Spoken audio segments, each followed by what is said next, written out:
Fastamai, I'm Judith Lay, welcoming you to the last of our special programmes here on Manx Radio, marking the 80th anniversary of VE Day, the declaration of victory in Europe, the beginning of the end of the Second World War, on the 8th of May 1945. Music from the 1940s filled a packed Royal Hall in the Villa Marina last Thursday night. All part of a VE Day concert, a major part of the island's commemoration of this important anniversary.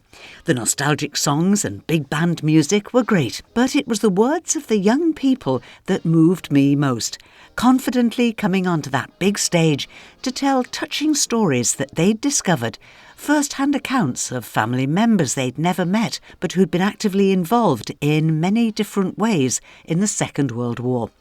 In a few moments, you're going to hear stories and music from the children from Laxey and the Dhoon schools. But before that, I want to turn the clock back 30 years to the 50th anniversary of VE Day, when it was again Laxey School children who led the way with a commemoration on their very own radio station. Hands up, everyone who remembers Radio Isabella. Off we go on the radio. Off we go on the radio.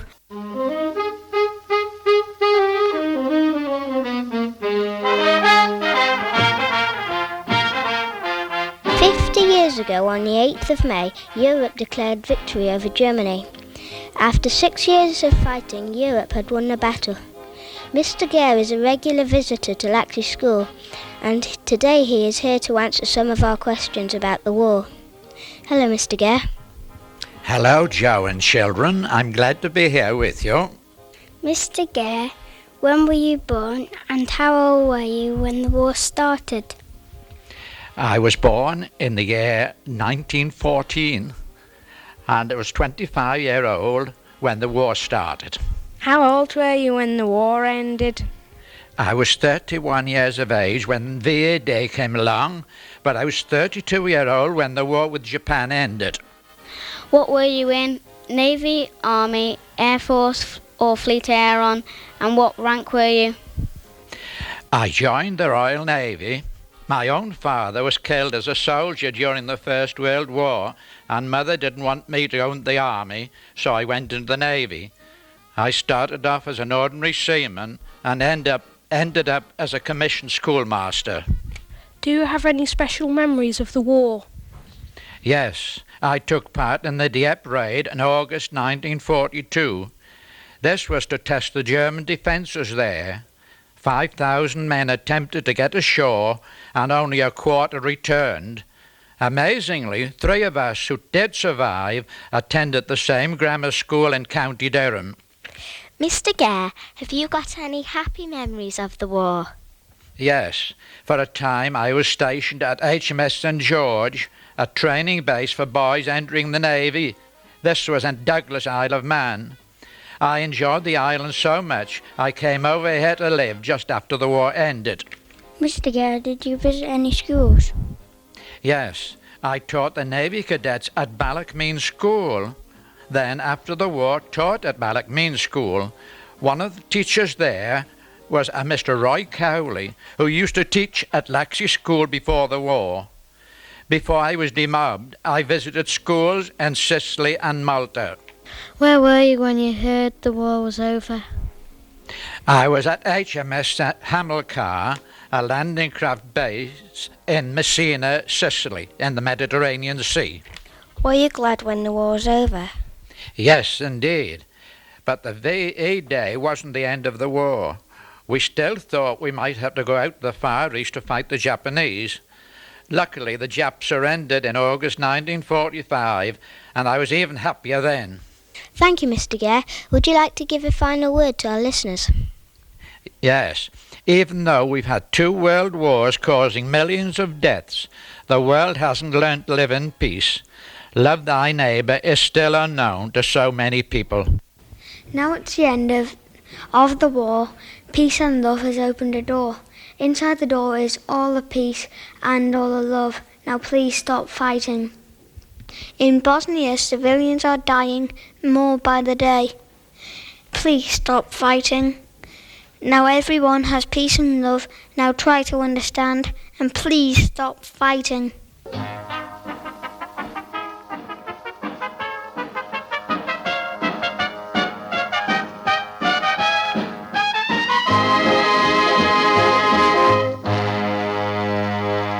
Another gem from the Manx Radio archives, Laxey School's Radio Isabella, with their VE Day 50th anniversary commemoration. And 30 years later, it was Laxey and the Dhoon schools who played their part in the 80th anniversary concert in the Villa last week. Many years ago, during the Second World War, life looked very different for lots of children. They had to be brave, help their families, and do their part for the nation. Some helped grow food, like digging up potatoes from the fields. Others learned to make their sweets last longer because there wasn't enough for everyone to have as much as they wanted. Some children had to leave their homes and travel far away to stay safe. They became evacuees, moving to new towns and villages, learning to live in new places with new families. My name is Hetty, and tonight I want to tell you about someone very special to me, my great Nanny Ann. I only met her when I was a baby, but I've learnt about her from my family and a recording she made with my cousin. When she was 8 years old, Nanny Ann was evacuated during World War II. She had to leave her home in Birmingham and travel all the way to Wales. She packed a little suitcase, her gas mask, and a sandwich.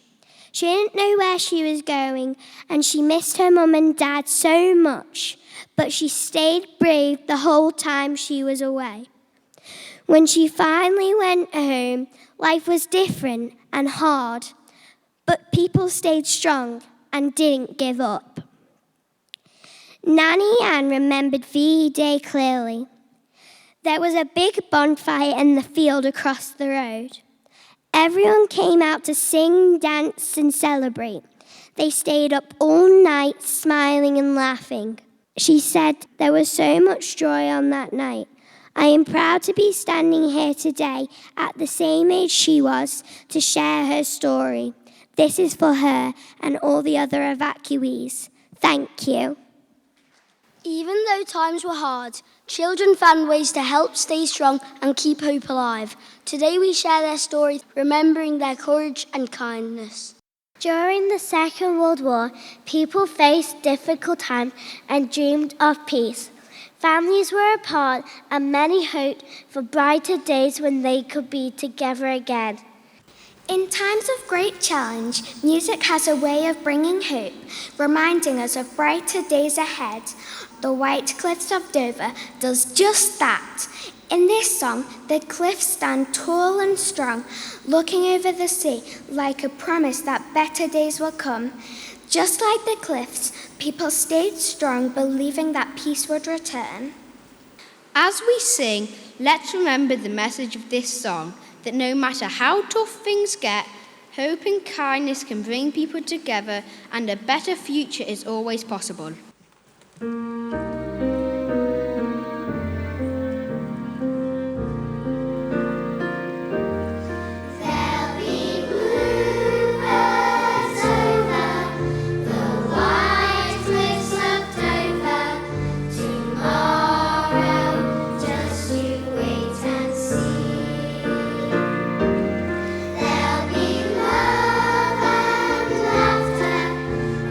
Peace ever after.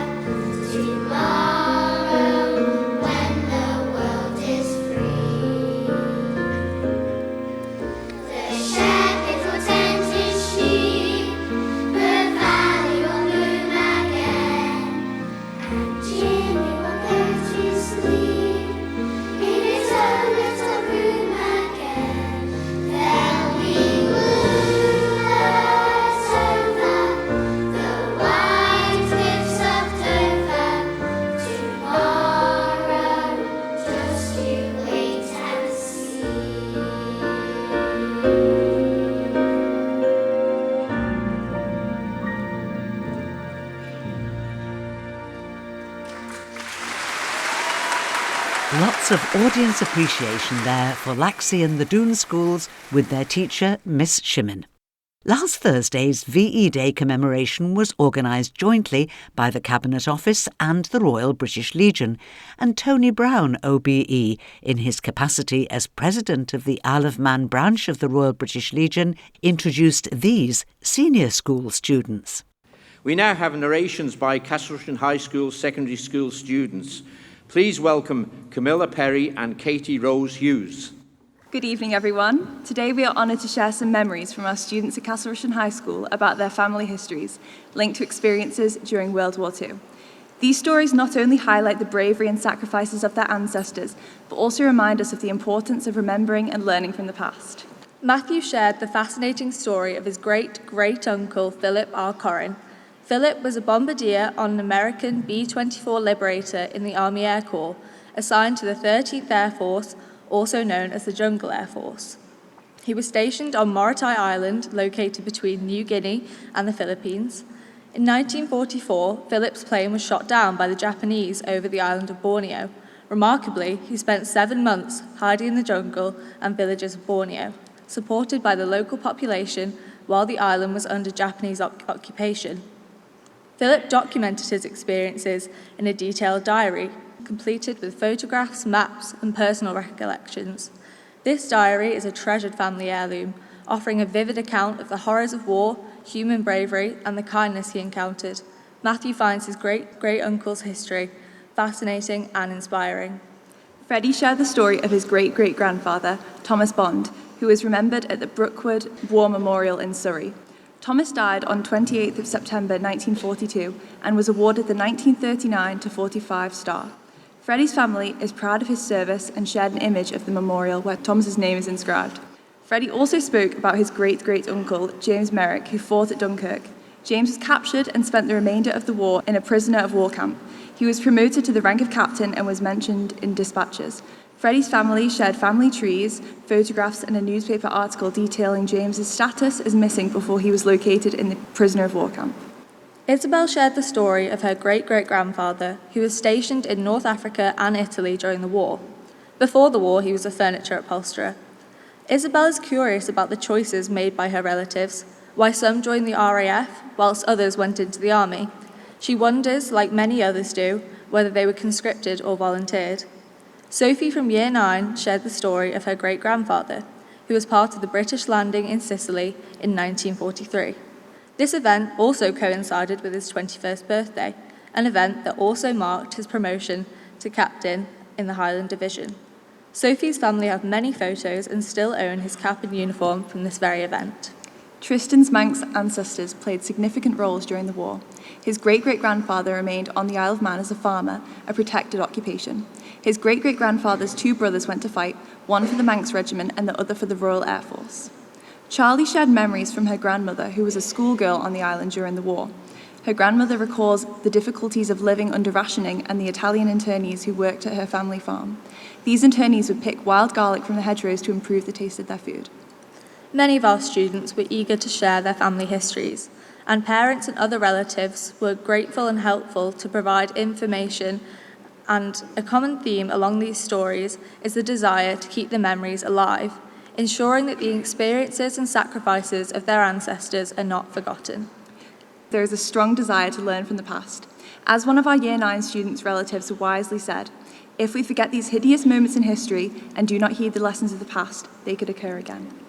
As a school and an island community, we must continue to remember the sacrifices and the stories of those who fought in the war, as well as those who lived through it at home. In these troubled times, it's crucial to listen to the lessons of the past and take heed from them carefully. Thank you. We now have 2 students from Ramsey Grammar School. My name is Daniel Cross, and the man you see on the screen is Harold Garrett, my great-grandfather, who served as a member of the Manx Regiment during the Second World War. I never got to meet him, as he passed in 1993, and like many veterans of the Second World War, he never spoke of his experiences of service to anyone. So, you're probably now wondering why I'm here and how on earth I know anything about him. Well, in my granny's attic, there is a brown leather suitcase the most interesting and awe-inspiring suitcase I have ever opened. It is full of everything my great-granddad gained during the war, from badges and buttons to photos and leaflets, and even a German officer's knife he had seized from a prisoner. Using these items, I pieced together his World War II journey as part of the 2023 Tell Me project, and I was honoured to win the Spirit of Normandy Hector Duff Prize. Before war broke out, my great-granddad trained as an electrician and married Catherine Margaret Cooley, my great-grandmother, in 1936. Harold, when war broke out, was a member of the Manx Regiment and the 7th Armoured Division, nicknamed the Desert Rats, and served in North Africa from 1941 to 1943. The journey of the Desert Rats began in Egypt, 1941, before moving westward across North Africa, becoming involved in campaigns including Operation Compass. They took part in famous battles such as El Alamein and the Siege of Tobruk. By 1943, after this lengthy campaign finished, they moved to Italy during the 1943 invasion. Later, carrying out a European campaign, my great-grandfather landed on Gold Beach on D-Day with his division. From there, he moved through North France into Belgium, liberating locations such as Ghent and Brussels from Nazi rule, into a bit of the Netherlands before moving on to Germany, stopping in Wesel before moving to Hamburg, where they were when the war ended. During his service, my great-granddad was also responsible for a couple of important duties. He was a dispatch rider, collecting and delivering messages and mail for the Manx soldiers. Pictures of him carrying out this role on his green motorbike even made the Manx newspapers at the time. Communication is key in every element of life, especially war. He was also a member of the Royal Artillery and held a license to operate a battery. As he was a trained electrician, his electrical skills proved useful during service, as he managed to make extra money doing jobs on transit ships he boarded, such as the HMT Viceroy of India, the troop ship which carried him and other soldiers to North Africa in 1940. He earned 6 medals during his service: the Territorial Army Efficiency Medal, the France and Germany Star, the Italy Star, the 1939 to 1945 Star, and the War Medal 1939 to 1945, and the Africa Star as well. When I first saw these medals and held them in my hands, it's safe to say I was truly amazed. And despite the fact I'd never met him in the flesh, honoured I have such a heroic great-grandfather. Shortly after the war finished, my great-granddad returned home from his post in Hamburg. He became quiet and never spoke of his experiences to anyone. We believe, like many veterans, he suffered with post-traumatic stress disorder, though it was not known of or recognised at the time. To me, that is why peace is so important. Conflict has affected so many people. It injures, kills, and mentally scars so many. From the soldier just following orders who is left traumatised after seeing the most horrendous sights, to the family left bereaved when their relative dies a hero in service. Every single person on this earth has a family, has people who care about them and love them and who will miss them when they are gone. And when war takes these people away, it is not fair. As we celebrate 80 years since the end of the Second World War in Europe, I have taken a lot of time to think about, and I'm grateful for the service my great-grandfather and every other veteran carried out. Every single person who was involved in the conflict, no matter how big or small their role, are heroes in my eyes, and I will certainly live forever looking up to my great-granddad Harold, a hero. Thank you.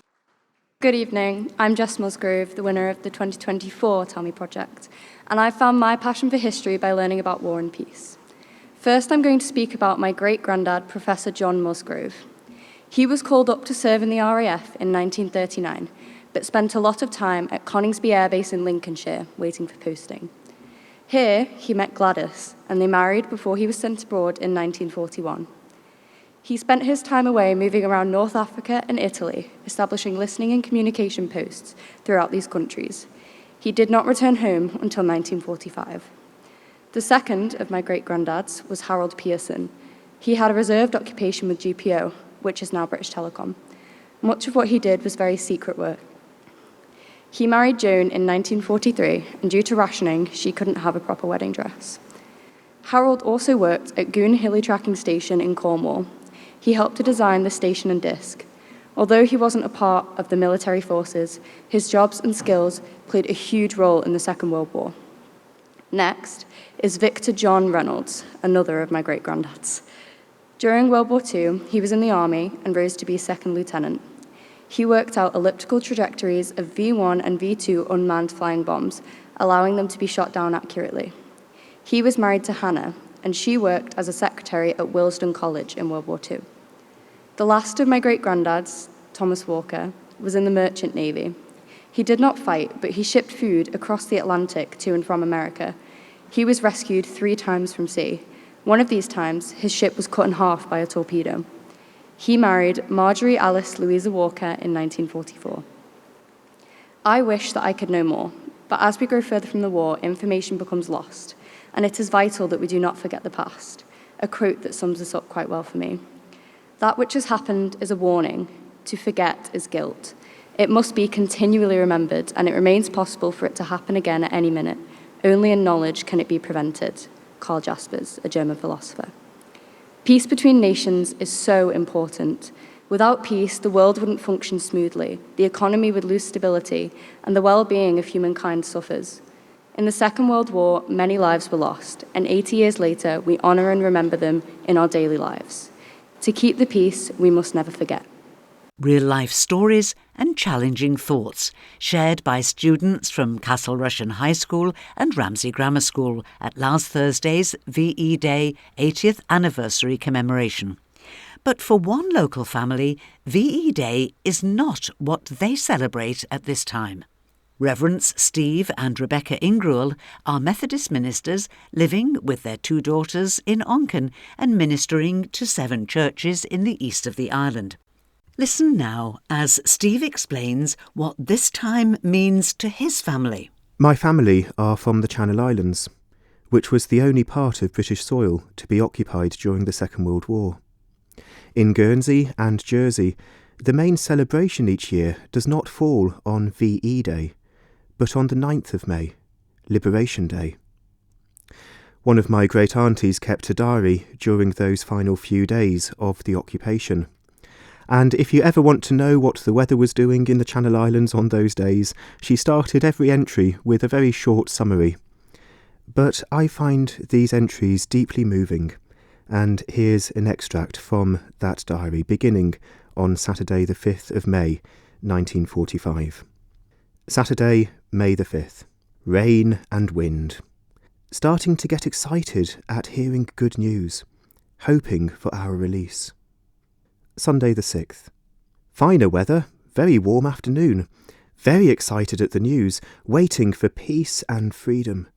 German soldiers are walking around looking sad. Bert went to Sunday school practice this afternoon and we went to the mission in the evening. Stan and Joan came round later and we heard about the Channel Islands on our crystal radio. Monday the 7th of May. Beautiful weather. Got all the clothes washed and dried. We sat outside making red, white and blue rosettes all afternoon. Got the flags ready. Went to Dad's home in the evening. Heard that Cousin Mill has died in hospital. The lack of supplies are affecting us everywhere.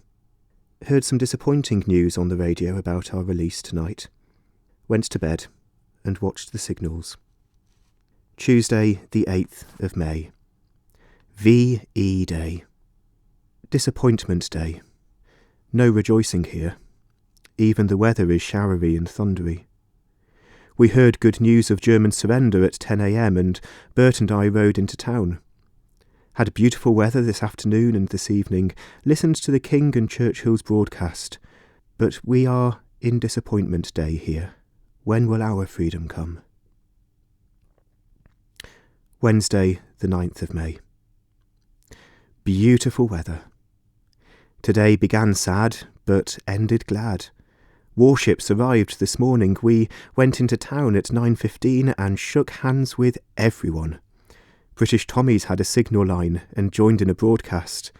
Had Flo and Don round for tea and rested in the afternoon despite the display of aircraft overhead.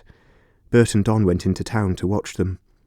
We had a Thanksgiving service at the mission this evening, didn't get to bed until midnight.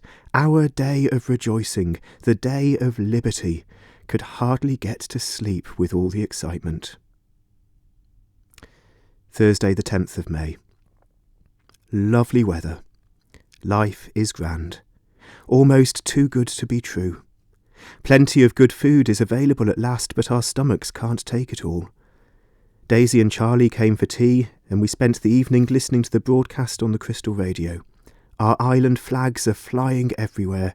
British soldiers warmly welcomed. Germans are being made to clean up the mines and barbed wire, etc. Our population is too full for words. Enjoying full cream milk again. No more curfew, no more blackout. Our cage has been opened after 5 years' captivity, and we are free. Praise to God. You see, the war was over. But the islanders still had to live under occupation until the victory was realised for them. My great-auntie was there making red, white and blue rosettes. What signs of hope can we bring for those around us? How can we be people of peace, light and hope until we see that fulfilment of the world as it should be, where nation shall not fight against nation, and neither will they learn war anymore. Thank you to everyone who has shared their stories and challenged us never to forget. And thank you for listening.